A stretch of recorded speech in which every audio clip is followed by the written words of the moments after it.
మీరిప్పుడు ఎక్కడ ఉన్నారు? మీరు జీవితంలో ఎంత ముందుకు వచ్చారు? ఒక వ్యక్తిగా మీరు ఎంత పరిణామం చెందారు అన్నది చూడండి. మీరు ఎంత బలంగా, ఎంత శక్తివంతంగా మారారో మీరు గ్రహిస్తారు.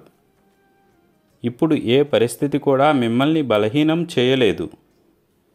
నేను మీ నమ్మకాన్ని ఎప్పటికీ విచ్ఛిన్నం కానివ్వను. మీరు మీ జీవితంలో కొత్త అధ్యాయం వైపు వెళ్తున్నారు.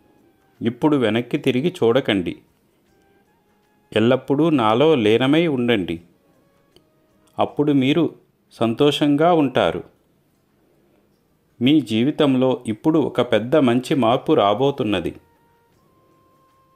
కేవలం నాకు అంకితం కండి. మానవ నియంత్రణ సామర్థ్యానికి మించిన అన్ని అంశాలపై దేవునికి నియంత్రణ ఉంటుంది. కాబట్టి శ్రద్ధ, సబూరి కలిగి ఉండండి.